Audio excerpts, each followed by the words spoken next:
ले या शरफ बेचारा ये जो आपका यूट्यूब चैनल वाला हर 15-20 दिन के बाद मेरे पास आता रहा, मेरे बीवी बच्चों से खैर खबर लेता रहा। एक आदमी तो ऐसा मेरे घर पे आया जिसने मेरे बच्चे को बुलाया, मैं नहीं जानता हूँ वो कौन है, अल्लाह उसको जज़ाए खैर दे, जिसने मेरे बच्चे से पूछा कि बेटा तुम कौन से स्कूल में पढ़ते हो, अगर हिम्मत कर सकते हो तो करो और चलना है तो चलो मेरे साथ बनारस की जेल में। मैं आपको एक ऐसे आदमी से मिलवाता हूँ जो स्विट्जरलैंड का रहने वाला है, जो आज से 8 साल पहले नेपाल के बॉर्डर पर अल्हम्दुलिल्लाह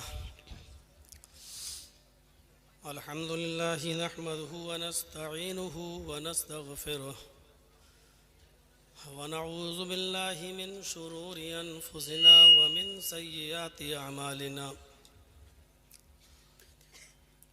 मन यहदिहिल्लाहु फला मुज़िल्ल लहु व मन युज़लिल्हु फला मुज़िल्ल लहु व मन युज़लिल फला हादिय लहु व अशहदु अल्ला इलाहा इल्लल्लाहु वहदहु ला शरीका लहु व अशहदु अन्न मुहम्मदन अब्दुहु व रसूलुहु अम्मा बाद फ़इन्न खैरल हदीस किताबुल्लाह व खैरल हदी हदी मुहम्मदिन सल्लल्लाहु अलैहि वसल्लम व शर्रल उमूरि मुहदसातुहा व कुल्लु मुहदसतिन बिदअह व कुल्लु बिदअतिन ज़लालह व कुल्लु ज़लालतिन फिन्नार। अऊज़ु बिल्लाहि मिनश शैतानिर रजीम। बिस्मिल्लाहिर रहमानिर रहीम। वला तहिनु वला तहज़नु व अंतुमुल अलौना इन कुंतुम मुमिनीन। रब्बि इश्रह ली सदरी व यस्सिर ली अमरी वहलुल उक़दतम मिन लिसानी यफ़क़हू क़ौली।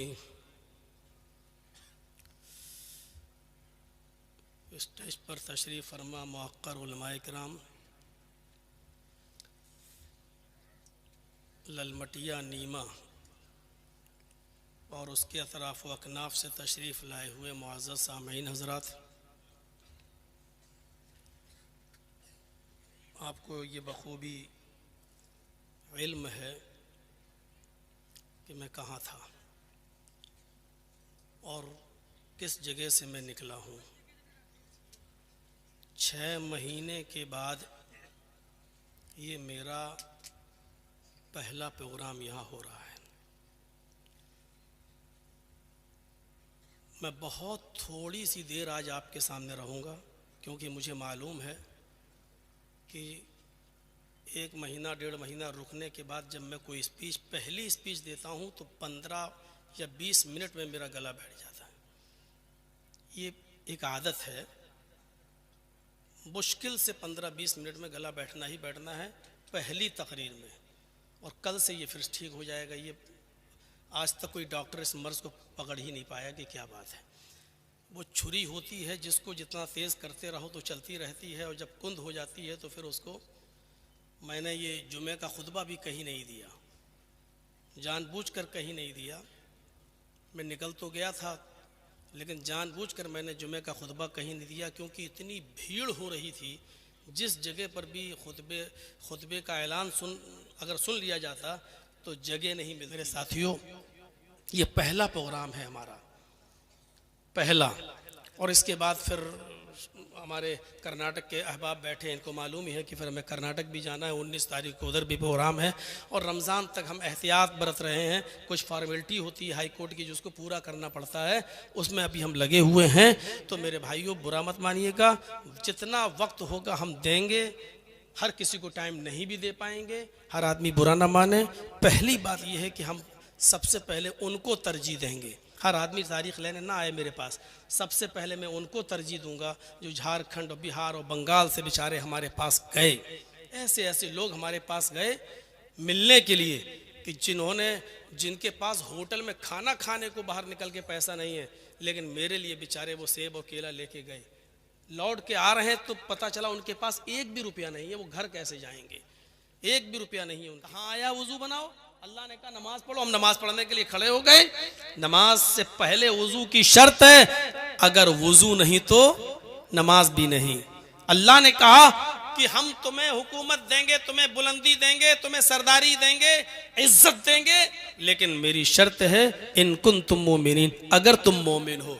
आज हमें इज्जत नहीं मिल रही है। दुनिया के किसी भी कोने में आप चले जाइए, मैं जिस माहौल में था उस माहौल में भी हिंदू मुस्लिम चलता था।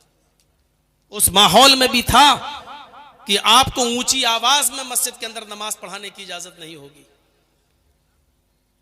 आपको 5 मिनट से ज्यादा जुमे का खुतबा देने की परमिशन नहीं होगी।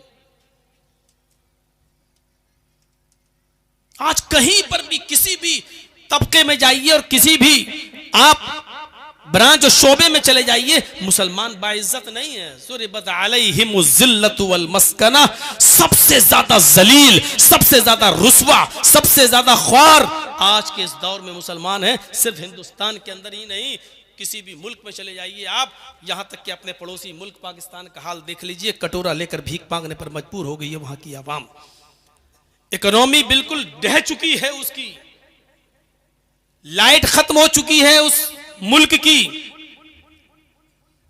कर्ज में डूब चुका है आपका पड़ोसी मुल्क।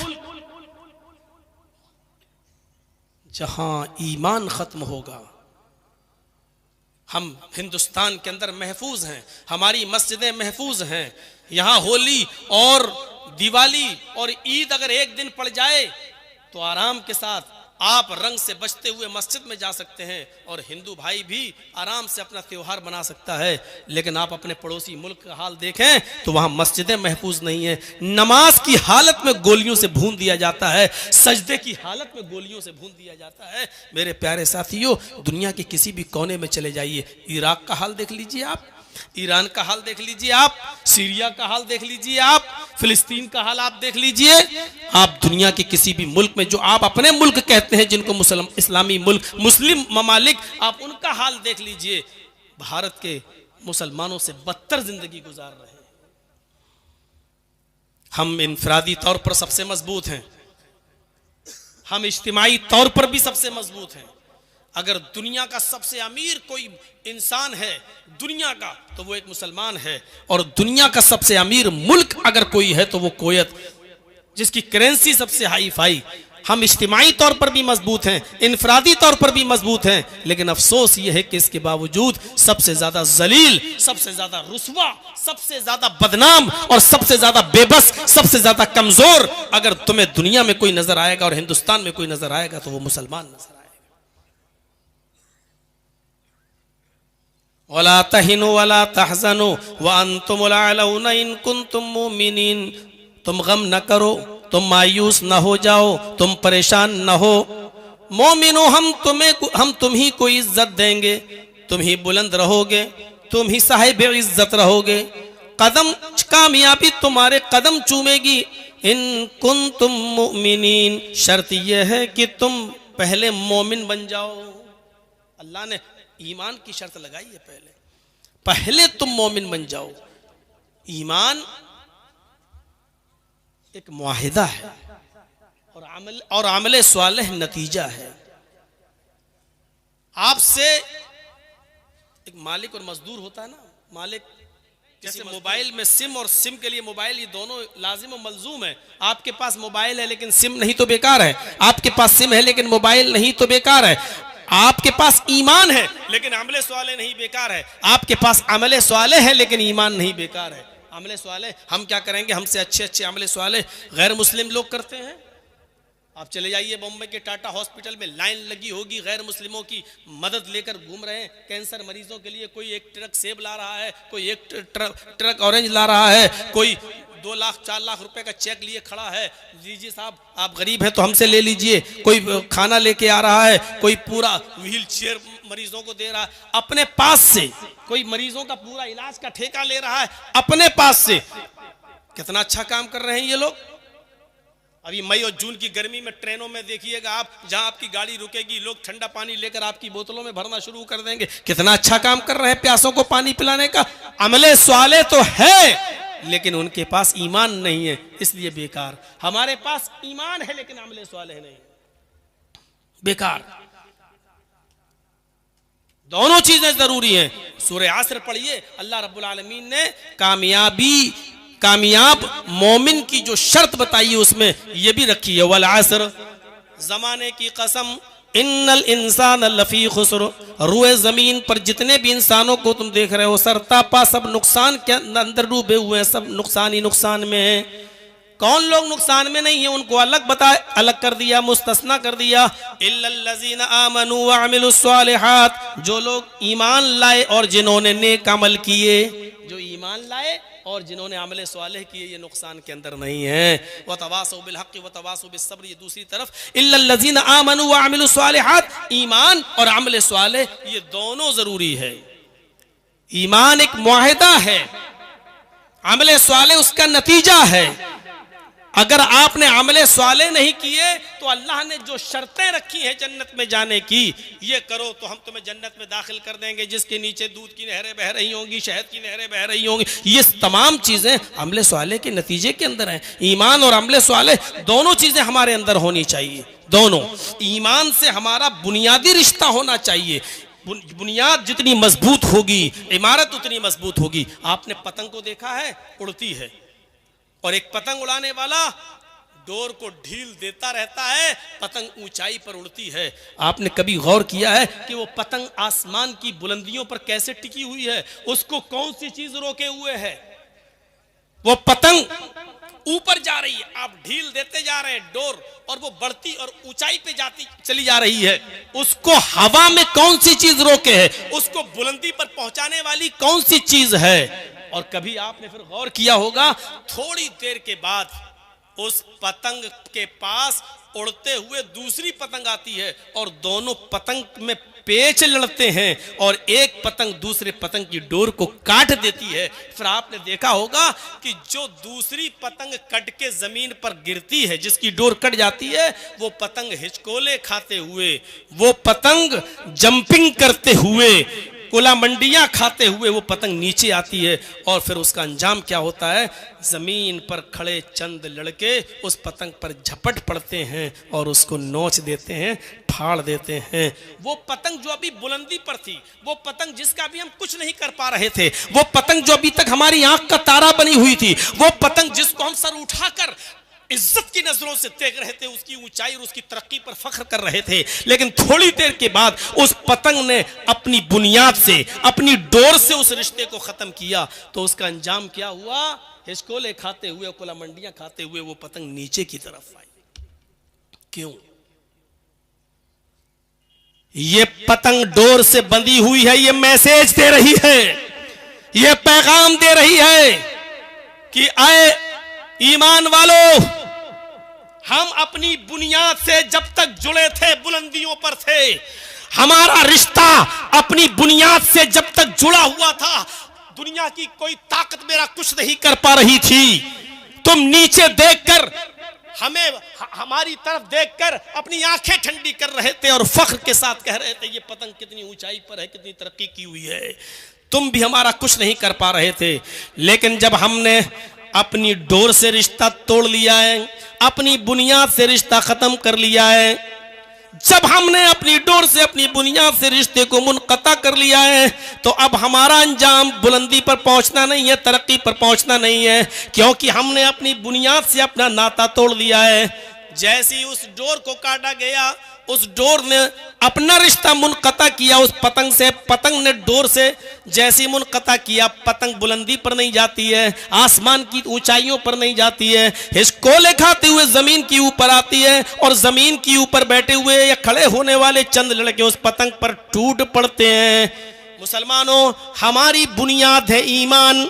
मुसलमानों, जब तक हम ईमान से बंधे हुए हैं और हम इस ईमान की डोर से हम बंधे हुए हैं, तरक्की करेंगे, ऊंचाई के ऊपर जाएंगे, हमें देखकर लोग फख्र करेंगे, इसलिए कि हमारी बुनियाद मजबूत है और हमने अपना रिश्ता, अपनी बुनियाद अपने ईमान से जोड़े रखा है। इसी को कुरान कह रहा, व अंतुमुल आलौन इन कुंतुम मोमिनीन, अगर तुम मोमिन हो तो हम तुम्हें इज्जत देंगे, हम तुम्हें सर बुलंदी देंगे, हम तुम्हें ऊंचाइयों पर पहुंचाएंगे, हम तुम्हें हुकूमत देंगे अगर तुम मोमिन हो। और जब तुम ईमान से अपने रिश्ते को मुनक़ता कर लोगे, ईमान से अपने रिश्ते को तोड़ लोगे, तो फिर तुम्हारा अंजाम वही होगा जो एक पतंग का होता है। दुनिया की सारी कौमें तुम्हारे ऊपर टूट पड़ेंगी। यूशिकुल उममु अन तदालैकुम कमा तदाला कलतु अला क़िसतिहा, जिस तरह भूखे लोग दस्तरखान के ऊपर टूट पड़ते हैं, उसी तरीके से दुनिया की सारी कौमें तुम्हारे ऊपर टूट पड़ेंगी, इसलिए कि तुमने ईमान से अपने रिश्ते को मुनक़ता कर लिया है। पतंग से इबरत हासिल करो। पतंग डोर से जुड़ी होती है, बुलंदी पर जाती है, तरक्की करती है, आसमान की ऊंचाइयों को छूती है, और दुनिया की कोई ताकत उस पतंग का कुछ नहीं बिगाड़ पाती है। लेकिन जब वो डोर से, जब वो बुनियाद से अपने रिश्ते को मुनक़ता कर लेती है और छोड़ देती है अपनी बुनियाद को, तो वो जमीन की पस्तियों की तरफ आती है। ये पतंग का और डोर का ये मैसेज हमें चीख चीख कर कह रहा है, जब तक तुम अपने कुरान से, अपने ईमान से, अपने इस्लाम से वाबस्ता रहोगे, दुनिया की कोई ताकत तुम्हारा कुछ नहीं कर सकती है। ये ईमान जब किसी के अंदर जागता है तो फिर वो ये नहीं देखता। हजरत इब्राहिम अपने शीर ख्वार बच्चे को हाजरा के साथ जब बेआबो गया वादी में छोड़ते हैं और जब चलने लगते हैं, जहां एक चिड़िया भी नहीं है, चिड़िया परिंदा भी नहीं है, परिंदे भी ऐसी जगह घोंसला बनाते हैं जहां उनको पानी आसानी से मिल सके, दूर दूर तक पानी का वजूद नहीं है, और ऐसे बेआबो गया मैदान में, मिना के मैदान में इब्राहिम अलैहिस्सलाम जब अपनी बीवी हाजरा को छोड़ते हैं और शीरख्वार बच्चे को छोड़ते हैं और जाने लगते हैं, तो उनकी बीवी कहती है इला मन ततरुकुना। कुरान पढ़िए, आए इब्राहिम तुम जा रहे हो, कहां जा रहे हो? आए इब्राहिम शाम से लेकर यहां तक खैर आफियत के साथ मुझे लेकर आए हो, इराक की सरजमीन से लेकर यहां तक तुम खैर आफियत के साथ मुझे लेकर आए हो। क्या आपने अपनी बीवी के अंदर हक रिफाकत में कोई कमी पाई है? क्या आपने मेरी खिदमत में कोई कमी पाई है? जवाब दिया नहीं। फिर तुम मुझे इस तन्हा मैदान में, इस अकेली वादी में मुझे छोड़ के कहां जा रहे हो? इब्राहिम ने कोई जवाब नहीं दिया। ये कौन सा ईमान था, ये कौन सा जज्बा था? शीर ख्वार बच्चा जो अभी हाजरा का अपनी माँ का दूध पीता है, खाने पीने की कोई चीज मौजूद नहीं है, थोड़े से सत्तू है 2-3 दिन में खत्म हो जाएंगे, थोड़ा सा पानी है 2-3 दिन में खत्म हो जाएगा। आजकल की तरह ट्यूबलाइट का जमाना भी नहीं था, मरकरी का जमाना भी नहीं था। बेआबो गया वादी, और उस वादी के अंदर छोड़ के जब जा रहे हैं और जब मुड़कर देखते ही नहीं है, तो हाजरा ने पूछ ही लिया बज़बाने कुरान, इला मन ततरुकुना। आए इब्राहिम हमें किसके हवाले करके जा रहे हो? आए इब्राहिम हमें किसके पीछे, किसके हवाले करके जा रहे हो? किसके जिम्मे, किसके सुपुर्द छोड़ के जा रहे हो? इब्राहिम अलैहिस्सलाम पीछे मुड़कर नहीं देखते हैं, सीधे जाते जाते कहते इल्लल्लाह, आए मेरी बीवी हाजरा मैंने तुझे अल्लाह की सुपुर्द कर दिया है। ईमान देखिए, जज्बा देखिए। इला मन ततरुकुना, हमें किसके हवाले छोड़ कर जा रहे हो?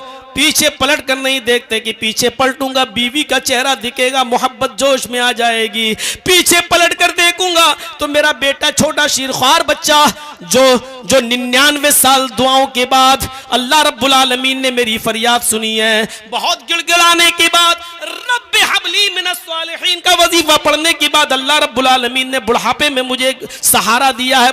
लाठी, एक बुढ़ापे में जैसे लाठी सहारा बनती है, उसी तरीके से मेरा बेटा मुझे सहारा बना कर दिया है। लेकिन आज उसी को छोड़ने का हुक्म हो रहा है। अगर वो शीरख्वार बच्चे पर नजर पड़ेगी तो उसकी मोहब्बत मेरे दिल में जोश मार जाएगी।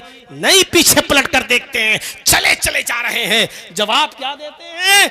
इल्लल्लाह, आए मेरी बीवी जब तूने पूछ ही लिया कि मुझे किसके सुपुर्द करके जा रहे हो, तो सुनो, इल्लल्लाह, अल्लाह के सुपुर्द करके जा रहा हूं, अल्लाह के सुपुर्द। जब बीवी ने अल्लाह का नाम सुना, ये रिश्ता होता है ईमान का, ये बुनियाद, ये डोर देखिए। जब सुना कि अल्लाह, मेरे शौहर ने अल्लाह का नाम लिया, तो कहती है इब्राहिम अब मुझे फिक्र नहीं है, अब मुझे चिंता नहीं है, अब मुझे दुख भी नहीं है और मुझे कोई शिकायत भी नहीं है। अब जा रहे हो तो जाओ, और जहां जा रहे हो जाओ जाओ। लन युज़िऊनल्लाहु अबदा, अब हमारा रब हमको ज़ाये नहीं करेगा, अब हमारा रब हमको बर्बाद नहीं करेगा।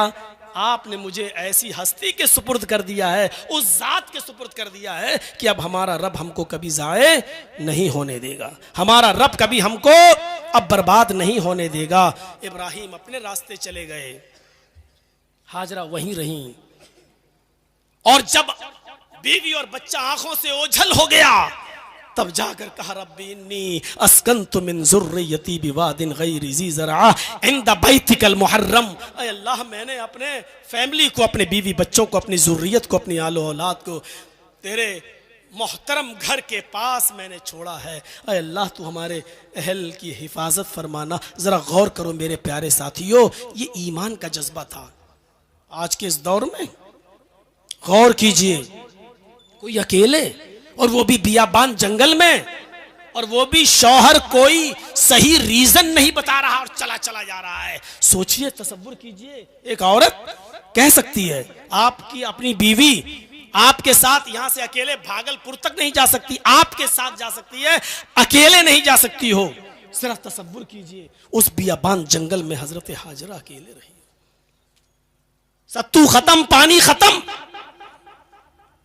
दौड़ती है सफा से मरवा, मरवा से सफा। पहले ये कोशिश बतला रही है कि नहीं, तकदीर पे भरोसा करो, लेकिन तकदीर पे भरोसा करके हाथ पे हाथ धरकर मत बैठे रहो। पहले हाजरा दौड़ी सफा से मरवा, मरवा से सफा, 7 चक्कर लगाए, और जब थक गई बच्चे के पास आकर बैठ गई, दुआ की अल्लाह एक औरत जात जितना दौड़ सकती थी दौड़ चुकी, अब तू हमारी मदद फरमा, मेरा शौहर इब्राहिम मुझे तेरे सुपुर्द करके गया है, अल्लाह मेरा बच्चा भूखा मर जाएगा, अल्लाह यही इब्राहिम की विरासत है जो तेरे दीन को बाकी रखेगी, जो तूने दीन नाजिल किया है उसकी हिफाजत करेगी और उसको आगे बढ़ाएगी। गौर कीजिए मेरे प्यारे साथियों, तब अल्लाह रब्बुल आलमीन ने जमजम का चश्मा जारी किया और अल्लाह ने उसको भी एक निशानी बना दिया। कहने वालों कि इस्लाम ने औरतों का मजाक उड़ाया है, इस्लाम ने औरतों को घर की 4 दीवारी के अंदर कैद कर दिया है, इस्लाम ने औरतों को हिजाब के अंदर कैद कर दिया है, और इस बात को आज की पालतू मीडिया ने जितना उछाला है, जितना बदनाम किया है, इतना तो किसी गवर्नमेंट ने भी और किसी सरकार ने भी बदनाम नहीं किया है जितना इस मीडिया ने। उस मीडिया को कान के पर्दे खोल के सुन लेना चाहिए कि इस्लाम ने औरत को वो मकाम दिया है कि जहां जहां हाजरा के कदम पड़े और जहां जहां हाजरा दौड़ी, अल्लाह रब्बुल आलमीन ने हजरत हाजरा के नक्शे पा को अपनी इबादत का हिस्सा बना दिया है, उसको अपनी इबादत करार दे दिया है कि जब तक तुम भी सफा और मरवा के चक्कर हज और उम्रे में नहीं लगाओगे तुम्हारी इबादत कबूल नहीं होगी। हजरत हाजरा के नक्शे पा को अपनी इबादत का एक हिस्सा करार दे दिया है। इससे बड़ी एक औरत की इज्जत क्या होगी, इससे बड़ा एक औरत का मकाम क्या होगा। अपने शौहर के मरने के बाद औरत को इस भारत में ही नहीं दुनिया के किसी भी कोने में जिंदा रहने का हक ना हो और उसको अपने शौहर की चिता में जल जाने का अधिकार देता हो जो धर्म और जो मजहब और जो कानून। गौर करो, वो आज हमें बता रहे हैं कि औरतों का सम्मान क्या है और औरतों की इज्जत क्या है। मेरे भाइयों, ये इस्लाम है जो औरतों का की इज्जत और सम्मान बताता है। वही मोहम्मद रसूलुल्लाह है जो खौला बिनते सालबा को अपने घर की 4 दीवारी से निकाल कर कह रहे हैं, अरे खौला, तेरे लिए मेरे पास अब कोई रास्ता नहीं है, तू अपने शौहर के ऊपर हराम हो चुकी है। और वही खौला जब मस्जिद नबवी में जाती है, 2 रकात नमाज पढ़ती है, अपने दोनों हाथों को आसमान की तरफ उठा कर कहती है, अल्लाह मेरे और मेरे शौहर के दरमियान कोई रास्ता निकाल। तो अल्लाह रब्बुल आलमीन ने इस औरत की निदा को 7वें आसमान की बुलंदी से सुना और अपने नबी पर जिब्राइल को भेजकर ये हुक्म नाजिल फरमा दिया, क़द समिअ अल्लाहु क़ौलल्लती तुजादिलुका फ़ी ज़ौजिहा व तश्तकी इलल्लाह। अल्लाह ने उस औरत की गुफ्तगू को सुन लिया जो आपसे अपने शौहर के बारे में फरियाद कर रही थी, वह तश्तकी इलल्लाह, और अल्लाह से भी फरियाद कर रही थी। अल्लाह ने उसकी फरियाद को सुन लिया। 7वें आसमान के ऊपर अल्लाह ने एक औरत की फरियाद को सुना, उस औरत की फरियाद को सुना जो मोहम्मद की चौखट से महरूम हो चुकी थी। मोहम्मद रसूलुल्लाह अल्लाह जिसके लिए रास्ता नहीं निकाल सके, अल्लाह ने उसके लिए रास्ता निकाला। मेरे भाइयों, ये औरत का एक सम्मान, औरत की एक इज्जत है जो इस्लाम ने औरत को दी है। यही खौला बिनते सालबा है, जब बूढ़ी थी और कमर झुकाकर चल रही थी और लाठी टेक कर चल रही थी, तो एक पुल के पास उन्होंने कहा है उमर रुक। उमर रुक गए, कहा उतर घोड़े से। उमर घोड़े से उतरे, कहा मेरे पास आ, कान नीचे कर। और उस बुढ़िया ने उमर के कान में कुछ कहा तो सहाबा ने कहा उमर अमीरुल मोमिनीन, एक मामूली औरत के लिए आप घोड़े से उतर गए, एक मामूली औरत के लिए आप झुक गए और उसके सामने अपना कान पेश कर दिया। उमर रोते हुए कहते हैं कि ऐ मोहम्मद के साथियों, ये मामूली औरत नहीं है, ये वो औरत है जिसकी जबान से निकले हुए कलमात को सातवें आसमान पर बैठे हुए अर्श पर मुस्तवी अल्लाह ने भी रिजेक्ट नहीं किया है, अल्लाह ने भी उसकी फरियाद को सुना है। तो उमर कौन होता है जो उसकी फरियाद को रिजेक्ट कर दे? उमर कौन होता है जो उसकी फरियाद को रायगा कर दे और रिजेक्ट कर दे? मेरे प्यारे साथियों, ईमान से अपने रिश्ते को मजबूत कीजिए। ईमान का रिश्ता बड़ा मजबूत हो, आप बुलंदी पर फायज होंगे। ईमान जानते हैं, एक मिसाल से समझाने की कोशिश करता हूँ। हजरत मूसा का और फिरौन का वाकया तो आपने बहुत बार सुना होगा, थोड़ा सा गौर कर लीजिएगा। ईमान जब किसी के अंदर पैदा होता है तो उसके अंदर क्या चीज पैदा हो जाती है? क्या चीज पैदा हो जाती है जब ईमान किसी के अंदर पैदा होता है? उफ, फिरौन और मूसा के दरमियान एक मुनाजरा होने लगता है। आओ जमा हो जाए एक मैदान में, तुम सच्चे या हम सच्चे। और फिरौन अपने जादूगरों को लेकर गया और कहा कि आज तुम ऐसा तिलस्म दिखाओ, ऐसा जादू दिखाओ कि आज फिरौन और आज मूसा और उसके साथी सब हक्का बक्का रह जाएं और मूसा हार जाए। जानते हो जब किसी के अंदर ईमान नहीं होता तो मुतालबा क्या करता है? वही फिरौन के जादूगरों ने मुतालबा किया। ये तो मेरे बाएं हाथ का खेल है, मूसा और उसके साथी हक्का बक्का रह जाएंगे, हार जाएंगे, भाग जाएंगे। लेकिन अगर हमने ऐसा किया, इन्ना लना ला अजरन इन कुन्ना नहनुल गालिबीन, अगर हम मूसा और उसके साथियों पर गालिब आ गए तो आप हमें इनाम क्या देंगे? हमारा अजर क्या होगा? हमारा इनाम क्या होगा? बस इसी बात को ज़हन में रखिएगा। जादूगरों ने अपना तिलस्म, अपना जादू, अपना कर्तव्य दिखाने से पहले क्या कहा? हमारा इनाम क्या होगा? हमारा बदला क्या होगा? हमें आप देंगे क्या? तो फिरौन ने उसके जवाब में क्या कहा? यही चीज फेंकी जाती है और लोगों के ईमान खरीद लिए जाते हैं और बिक जाते हैं। क्या कहा?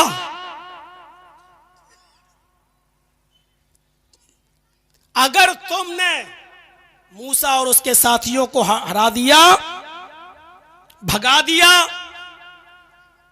हक्का बक्का कर दिया, हारने पर मजबूर कर दिया,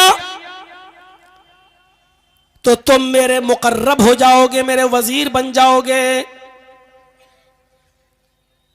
हमारे खास लोगों में तुम्हारा शुमार होगा। हम जो भी काम करेंगे तुमसे मशवरा करेंगे। जाहिर बात है कि जब कोई बादशाह का मुकर्रब हो जाए तो फिर तो वो दिरहमो दीनार सोने और चांदी में ही खेलेगा। खुश हो गए, अच्छा ये हमारा इनाम होगा, हमें आप अपना खास वजीर बनाएंगे कि हाँ हुआ। जादूगरों ने रस्सियां फेंकी और वो रस्सी सांप बन गई। सांप थी नहीं लेकिन दिखने लगी। मूसा अलैहिस्सलाम उन रस्सियों का सांप बनते हुए देखते हैं तो डर जाते हैं, उनकी कौम भी डर जाती है। लेकिन अल्लाह रब्बुल आलमीन ने फरमाया डरो नहीं, इन्होंने जो जादू दिखाया है आप हकीकत दिखाइए, मौजिजा दिखाइए। अन अलक़ि असाक, ऐ मूसा तुम्हारे हाथ में जो लाठी है, जो डंडा है, उसको तुम जमीन के ऊपर मारो। मूसा अलैहिस्सलाम ने उस डंडे को जमीन पर मारा जो उनके हाथ में था, वो एक अज़दहा बन गया। अज़दहा फ़इज़ा हिया तल्क़फ़ु मा यअफ़िकून, कुरान कहता है इतना बड़ा अज़दहा बन गया कि वो रस्सियां जो सांप दिखाई दे रही थी उन सबको खा गया।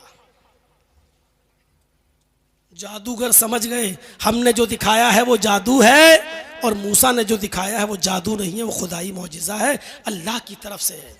फौरन बदल गए और ये चमत्कार देखा, मूसा अलैहिस्सलाम का ये मौजिज़ा देखा तो चीख पड़े, आमन्ना बिरब्बिल आलमीन, रब्बे मूसा व हारून, हम अल्लाह रब्बुल आलमीन पर ईमान लाए, हम उस रब पर ईमान लाए जो हारून का रब है, जो मूसा का रब है, जो हारून का रब है, जिसको मूसा और हारून भी अपना रब कहते हैं, उस पर ईमान लाए।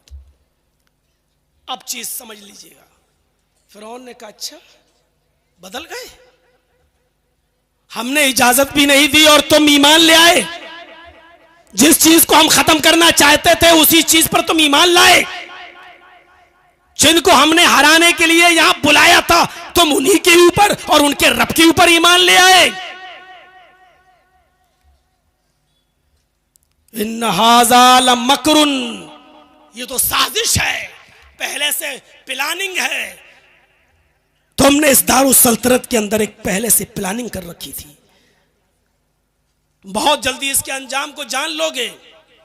और फिरौन ने फिर सजा सुनाई, ला उक़त्तिअन्ना अयदियकुम व अर्जुलकुम मिन खिलाफ, अब तुम्हारी सजा यह है कि हम तुम्हारे हाथ काटेंगे और पैर काटेंगे मुख्तलिफ सिमतों से, मुखालिफ सिमतों से। अगर दाहिना हाथ काटेंगे तो बायां पैर, और बायां हाथ काटेंगे तो दायां पैर।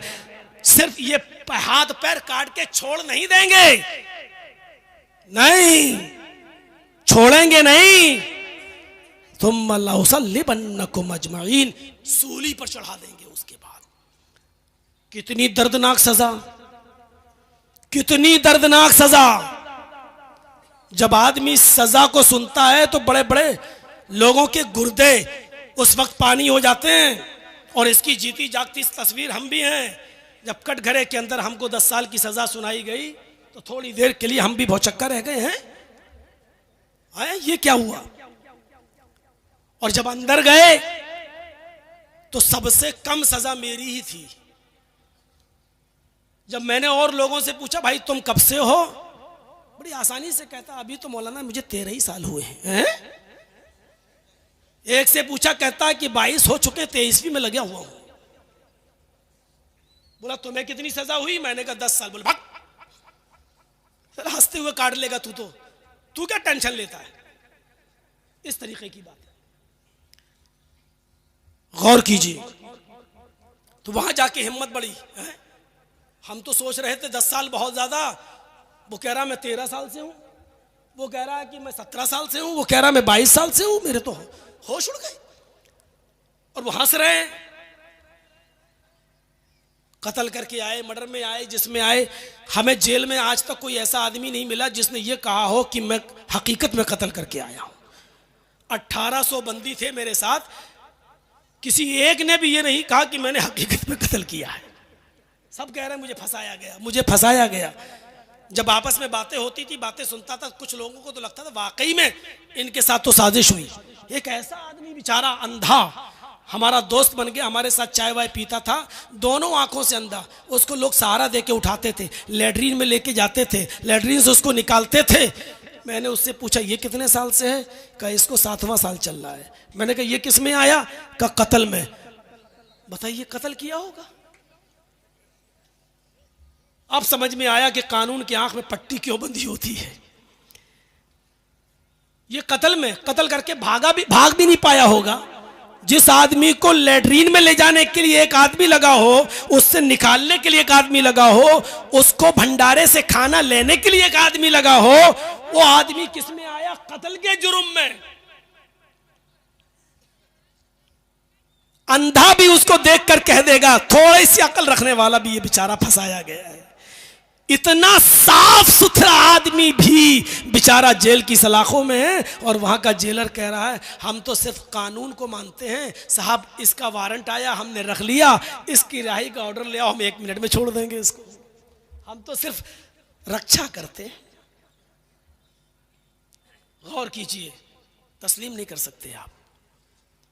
कितनी बड़ी सजा सुनाई, लाउकत्तिअन्नक अयदियकुम वारजुलकुम, तुम्हारे हाथ कटवा दूंगा, तुम्हारे पैर। उलमा बैठे जानते, उकत्तिअन्न कहा, टुकड़े टुकड़े कर दूंगा। तख्ती टुकड़े टुकड़े करना, ये हाथ यहां से काटेंगे नहीं, इधर इधर इधर इधर इधर। दाहिना हाथ टुकड़े टुकड़े करेंगे तो बायां पैर, और बायां हाथ टुकड़े टुकड़े करेंगे तो दायां पैर। फिर क्या करेंगे? छोड़ेंगे नहीं। सुम्मा लउसल्लिबन्नकुम अजमईन, सूली पर लटका देंगे, फांसी पर चढ़ा देंगे, तुम सबको तख्तेदार पर लटका देंगे। और ये सजा सुनने के बाद जानते हो क्या कह रहे हैं वो जादूगर? अभी जो इनाम मांग रहे थे, अभी जो फिरौन से कह रहे थे अगर हमने मूसा और उसके साथियों को हरा दिया तो तुम मुझे क्या इनाम दोगे, जब इतनी बड़ी सजा सुनते हैं तो क्या कहते हैं? आए फिरौन, तुझे जो कुछ भी करना है कर, जो कुछ भी कर सकता है तू कर ले, तुझे इख्तियार है। हाथ कटवा, पैर कटवा, गर्दन कटवा या फांसी के तख्ते पे लटका, तुझे जो करना है। फक्जी मा अंत काजिन, जो कुछ भी करना है कर। हम अब उन निशानियों को देखने के बाद जो अल्लाह तबारक व तआला की तरफ से हमें दिखाई गई, मौजिज़ा देखने के बाद, वाज़ेह निशानियां सामने आ जाने के बाद, अब हम तुझे तरजीह नहीं दे सकते हैं। फ़क़्ज़िमान तक़ाज़ी, कर जो कुछ भी तुझे करना है। इन्नमा तक़ज़ी हाज़िहिल हयातिद दुनिया, तू सिर्फ दुनिया की हद तक जो कुछ कर सकता है कर ले, दुनिया की हद तक जो कुछ कर सकता है कर ले, सिर्फ दुनिया की हद तक तू जो कुछ कर सकता है वही करेगा। आखिरत का तू मालिक नहीं है, वो मालिक अल्लाह है। तो दुनिया में मुझे सता सकता है लेकिन आखिरत में मुझे नहीं सता सकता। गौर करो, मैं बताना ये चाहता था कि जब किसी के अंदर ईमान पैदा होता है, जब ईमान की रूह उसके अंदर आती है तो फिर वो इतना मजबूत हो जाता है, जो अभी इनाम लेना चाह रहा था वो अब हाथ और पैर कटवाने के लिए तैयार हो गया, वो अब सूली पे लटकने के लिए तैयार हो गया। इसको कहते हैं ईमान। और इसीलिए अल्लाह ने कहा अगर तुम्हारे अंदर ये ईमान पैदा हो जाए तो हम तुम्हें इज्जत देंगे, हम तुम्हें बुलंदी देंगे, हम तुम्हें हुकूमत देंगे, हम तुम्हें कामयाबी से नवाजेंगे। शर्त यह है कि तुम अपने अंदर ईमान पैदा करो। गज़वे तबूक के मौके पर अल्लाह के रसूल ने कहा कुछ लाओ, हमें जरूरत है इस गज़वे में जाने की। तो सारे लोग बिसात मुताबिक, इस्तिताअत के मुताबिक अपना अपना माल लाए। हजरत अबू बकर सारा माल उठा लाए। अल्लाह के नबी ने पूछा है अबू बकर घर में क्या छोड़ा? अबू बकर सिद्दीक ने छूटते ही जो जवाब दिया वो ईमान से भरा हुआ जवाब था। आए अल्लाह के रसूल आप पूछते घर में क्या छोड़ा, कितना माल छोड़ा? घर में तो हम सिर्फ अल्लाह और उसके रसूल की मोहब्बत को छोड़ के आए और कुछ नहीं। घर का सारा माल लेकर चले आए, सारा माल, कुछ नहीं छोड़ा। घर में छोड़ा तो अल्लाह और उसके रसूल की मोहब्बत को छोड़ा है। हजरत उमर फारूक अपने घर का आधा माल ले आए थे, आधा माल, लेकिन उमर फारूक का घर का आधा माल अबू बकर के घर के पूरे माल से ज्यादा था। हजरत उमर से पूछा तुम क्या लाए? कहा अल्लाह के रसूल घर का आधा माल लाया। अल्लाह ने कहा बरकत दे, अल्लाह तुम्हें बरकत दे। फरमाया अबू बकर तुम क्या लाए? कहा सब कुछ उठा लाए। घर में क्या छोड़ा? अल्लाह और उसके रसूल की मोहब्बत को छोड़ा है, कुछ नहीं छोड़ा। हजरत उमर उसी वक्त रोने लगे और रोते हुए कहते हैं कि आज समझ में आया अबू बकर मैं नेकियों में तुमसे कभी आगे नहीं बढ़ सकता, मैं सवाब के कामों में कभी तुमसे आगे नहीं बढ़ सकता, मैं कभी सबकत नहीं ले जा सकता तुमसे। मेरे भाइयों, ईमान का ऐसा जज्बा था कि सब कुछ लुटा दिया। यहाँ तो बेचारा एक मौलाना आता है और भीख सी मांगता है कि इस मदरसे के लिए इतना दे दो, उतना दो, अल्लाह तुम्हें बरकत दे, अल्लाह तुम्हारे कारोबार में बरकत दे। ऐसा लगता है कि बेचारा इस मदरसे के लिए आपके सामने रुकू कर रहा हो, आपके सामने सजदा कर रहा हो, आपके सामने गिड़गिड़ा रहा हो और आप 100-500 रुपए देकर उसके ऊपर बहुत बड़ा एहसान कर रहे हो। मेरे भाइयों, ऐसा महसूस होता है और ऐसा तसव्वुर, ऐसा दिमाग में आता है। जरा तसव्वुर कीजिए, यहाँ हजरत अबू बकर सारा माल ले आए तो उमर चीख पड़े कि आए अबू बकर मैं नेकियों में कभी तुमसे आगे नहीं बढ़ सकता। ईमान का जज्बा बहुत बड़ी चीज है। अल्लाह ने कहा वला तहिनु वला तहज़नु व अंतुमुल आलौन, गम करने की जरूरत नहीं, शर्त साहिब हुकूमत तुम रहोगे। शर्त क्या है? तुम अपने अंदर ईमान पैदा कर लो। अगर हिम्मत कर सकते हो तो करो, और चलना है तो चलो मेरे साथ बनारस की जेल में। मैं आपको एक ऐसे आदमी से मिलवाता हूं जो स्विट्जरलैंड का रहने वाला है, जो आज से 8 साल पहले नेपाल के बॉर्डर पर, गौर कीजिए, उसकी गाड़ी क्रॉस कर रही थी, वो नेपाल में घूमते हुए इंडिया में आ रहा था, उसके पास इंडिया का भी वीजा था। चूंकि वो अपनी जबान से वाकिफ नहीं था हिंदुस्तानी जबान नहीं जानता था, और उस गाड़ी के अंदर 10 किलो चर्स रखा हुआ था। जब गाड़ी इंडिया के बॉर्डर में आई तो पुलिस ने उस गाड़ी की चेकिंग की और उस गाड़ी के अंदर 10 किलो चर्स पकड़ा गया। चूंकि ये जबान से वाकिफ नहीं था, हिंदी जानता नहीं था, इसलिए सारे मुसाफिरों ने इसी का नाम लगा दिया और उसको पकड़कर महाराजगंज की जेल में ले जाया गया। उसको बंद कर दिया गया, अंडर कस्टडी ट्रायल चला और उसको 10 साल की सजा सुना दी गई। 4 साल वो महाराजगंज की जेल में रहा, उसके बाद वहां से ट्रांसफर करके बनारस की सेंट्रल जेल में भेज दिया गया। इत्तेफाक देखिए, अल्लाह को शायद ऐसे लोगों से मुझे मिलवाना था। नमाज की ड्यूटी जेलर ने हमको दे दी कि आप पढ़ाइए, उसमें भी फितना और फसाद चला। कुछ ऊंची टोपी वाले कहने लगे हम इनके पीछे नमाज नहीं पढ़ेंगे। जेलर ने कहा हम तुम्हारा मौलवी कहां से लेके आए, जो है वही पढ़ाएगा, पढ़ना हो पढ़ो, नहीं तो अपने कमरे में पढ़ो। बहुत कुछ होता है, बहरहाल वो सारी बातें यहाँ बताने की जरूरत नहीं। 4 साल से वो इस जेल में है, उसका साबिक़ा हमसे पढ़ा। इस 8 साल की मुद्दत में उसने पूरा कुरान पढ़ लिया। इस 8 साल की मुद्दत में उसने इंग्लिश में उसका ट्रांसलेट पढ़ा।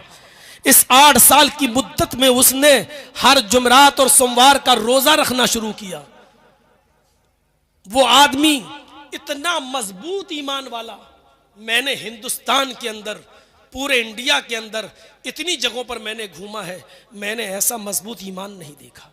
वो हमसे कहता था कि यार मौलाना है आप हैं? हमने जी क्या हुआ, तुम 3-4 महीने में घबरा रहे हो, यहां आना जरूरी था तुम्हारा है? मैंने कहा चुप। नहीं, अल्लाह तुमको लेके आया, तुमको ये देखना था, तुमको यहां से सीखना था। हमने कहा मुझे मेरे जिस दुश्मन ने यहां तक पहुंचाया है उसको भी यहां आकर पता चलना चाहिए कि बीवी बच्चों से दूर रहने का अंजाम क्या होता है और क्या महसूस होता है। नहीं, तुम ऐसा नहीं करेगा, माफ कर दे उसको, माफ कर दे। मैंने कहा कि तुम्हें जिस पुलिस वाले ने अंदर डाला तो माफ करोगे? 8 साल से पड़े हो। कहता हम तो पहले ही दिन माफ कर दिया, हम पहले ही दिन माफ कर दिया। हमने ऐसा मजबूत ईमान वाला नहीं देखा। जब मुझे बेल की खुशखबरी मिली, जब मैंने फ़ोन किया, वहाँ से 2 नंबर पे फ़ोन कर सकते थे। अब जब से अखिलेश की सरकार आई थी तो उसने 2 नंबर चालू करवा दिए थे कि कैदी जो है बंदी 2 नंबर पे बात कर सकता है 5 मिनट। तो जब मैंने अपने वकील से बात की तो उसने कहा मुबारक हो आपकी बेल हो गई। तो सबसे पहले मैंने उसी को बताया जुमे के दिन कि मेरी बेल हो गई। उसने कहा क्यों बताता है, क्यों बोलता है, हमको भी मत बताओ। क्यों? अरे जेल में नज़र लग जाता है। अपनी भाषा में बोल रहा है, उर्दू सीखा, हिंदी सीखा। मैंने कहा यार इस आदमी से मैं मिलने जरूर आऊंगा। मैं शनिचर को जेल से रिहा हुआ और जुमा मैंने कहीं नहीं पढ़ाया जानबूझकर, क्योंकि जहां पढ़ाता वहां भीड़ हम संभाल नहीं पाते। इतनी भीड़ आ रही थी कि फिर मैंने सोचा मीडिया ना आ जाए, तो मैं मुसाफिर था। जुमे के दिन हम जेल ही में चले गए। जो हमारे दोस्त बन चुके थे, जो खाना वाना बनाते थे हमारा, जो बेचारे कपड़े अपड़े भी धुल देते थे, हमारे पीछे नमाज भी पढ़ते थे, हमने उनसे मुलाकात करना बेहतर समझा कि बेचारों की कुछ मदद कर दी जाए। अब हम बाहर हैं, उनसे हम मिलने चले गए तो उस आदमी से भी मिले। इतना खुश हुआ मेरे भाइयों। आज भी स्विट्जरलैंड का रहने वाला वो आदमी, और 8 साल की सजा अभी तक काट चुका है फर्जी केस के अंदर बेचारा। लेकिन ईमान उसका इतना मजबूत है कि आज भी वही कहता है कि मेरा यहां आना जरूरी था, तुम्हारा भी आना जरूरी था। जितना दाना पानी लिखा था वो तुम्हें मिलेगा। यहां से जो सीख के जा रहे हो वो लोगों को बताओ कि क्या होता है, और यहां बंदियों की, कैदियों की के लिए कुछ करो। मेरे प्यारे साथियों, मौलाना अबुल कलाम आज़ाद की जिंदगी से सबक हासिल कीजिए। अल्लामा इब्न तैमिया ने जेल की सलाखों में रहकर 35 जिल्दों में फतावा इब्न तैमिया जेल के अंदर ही लिख डाली है मेरे भाइयों। और बनारस की जेल के अंदर एक लाइब्रेरी थी, उर्दू लाइब्रेरी, जिसमें मुझे 9 बजे से लेकर 10 बजे तक मुझे बिठा दिया गया था। मैं लोगों को किताबें निकाल के देता था। और मैं आपको बताता हूं अल्हम्दुलिल्लाह भरे मजमे में ये बात कह रहा हूं कि बनारस की जेल के अंदर जो लाइब्रेरी मैंने देखी है, टोटल उस लाइब्रेरी के अंदर अहले हदीस की किताबें रखी हुई हैं। कहां से आई? किसने दी? मैंने बहुत पता लगाने की कोशिश की, लेकिन मैं मायूस रहा, नहीं पता चल सका। पूरी लाइब्रेरी में उर्दू की किताबें रखी हुई हैं, पढ़िए। सफ़ीउर रहमान साहब मुबारकपुरी की, एहसान इलाही ज़हीर की, फजल इलाही साहब की, ये सारी किताबें भरी पड़ी हुई हैं। लोग माशाल्लाह पढ़ भी रहे हैं। अगर किसी के बीवी बच्चे ना हो तो जेल से ज़्यादा सुकून की जगह तो कोई है ही नहीं। अगर बीवी बच्चे ना हो तो, और बीवी बच्चे हो तो सबसे बड़ी सज़ा वही है, क्योंकि काट दिया जाता है, उनसे काट दिया जाता है। आपको बीए करना हो तो वहाँ करो, एमए करना हो तो वहाँ करो, स्कूल वहाँ खुले हुए हैं, खेलना हो तो मैच है, वॉलीबॉल खेलो, क्रिकेट खेलो, काम करना है तो काम करो, आपको उसका पैसा मिलेगा। काम नहीं करना चाहो तो कोई बात नहीं, आपको पैसा नहीं मिलेगा। आप एक दिन भी अगर आपने खाना नहीं लिया तो ज़बरदस्ती आपको खाना खिलाया जाएगा। मेरा वज़न जब आधा किलो घट गया, जब गया तो वज़न किया, 3 महीने के बाद वज़न किया तो आधा किलो घट गया। जेलर आया कि क्यों खाना नहीं मिल रहा है? बेचारा आधा किलो दूध लगा गया मेरा। खाओ, बाहर निकलोगे तो अरे हमें कोर्ट को जवाब देना पड़ता है। अब बताइए कि इसको कौन समझेगा? कोई इसको जेल समझेगा? लेकिन हाँ, घर वालों से काट दिया जाए, ये सबसे बड़ी सज़ा है। आप लोगों की दुआओं ने मुझे बाहर निकाला है, मुझे अपने अहल वयाल से मिलवाया है, और लोगों ने खाने काबा में भी हमारे लिए दुआएं की हैं। मैं उन सब का शुक्रगुजार हूँ। अपनी जमयत का, जमात का, बड़े बड़े लोग मुझसे मिलने आए, जमियत उलमा के लोग हमसे मिलने आए।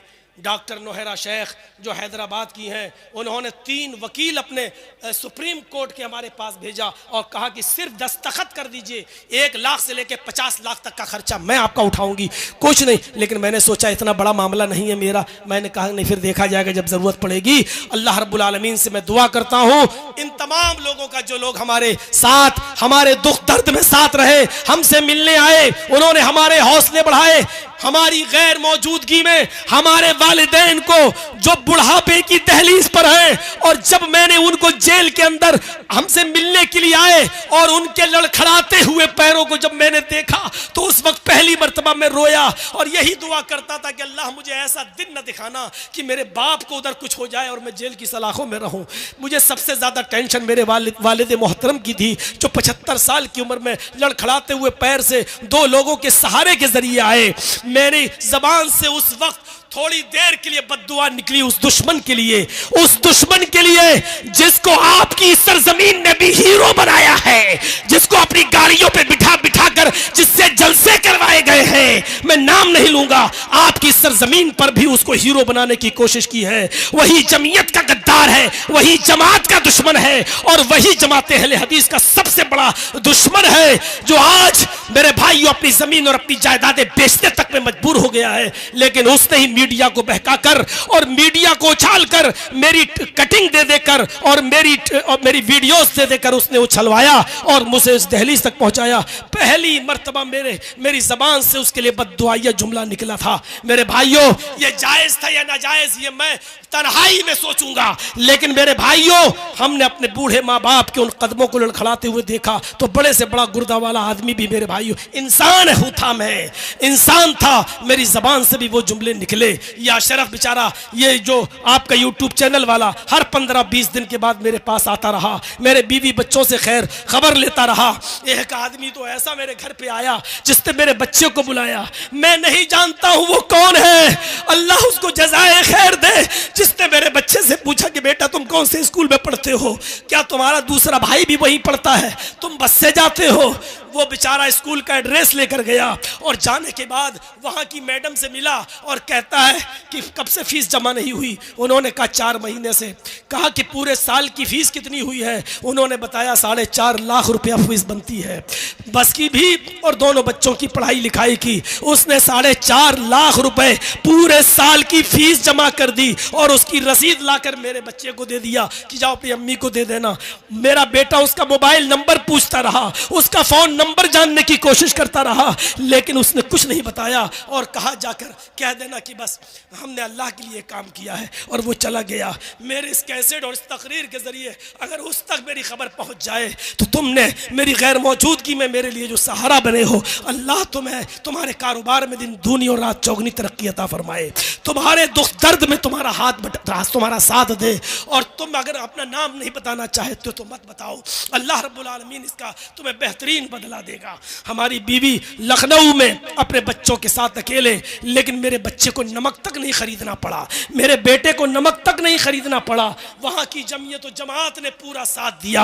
अल्लाह, ये सब तेरी तरफ से हुआ है, मैं तेरा शुक्रगुजार हूँ, तेरा शुक्र अदा करता हूँ। मैं उन तमाम लोगों का जिन्होंने दुआएं की और उन लोगों का भी जो हमसे मिलने के लिए आए। मैंने कहा था कि मेरा गला बैठ जाएगा, अब साथ नहीं दे पाऊंगा। कल इंशाअल्लाह तफसीली बहस होगी, तफसीली गुफ्तगू होगी। मैं फिर आपसे कहता हूं कि चैनल वालों, मैंने तुम्हें बहुत समझाया, लेकिन तुम अपनी हरकत से बाज नहीं आए। मजबूरन मैंने ये कदम उठाया। आइंदा कभी मेरे पास मेरी तकरीर को रिकॉर्ड करने मत आइएगा। मैं फिर उस जगह नहीं जाना चाहता हूं जिस जगह पर तुम लोगों की थंबल ने और तुम लोगों के कटिंग ने और तुम लोगों के निशानियों ने हमें पहुंचाया था।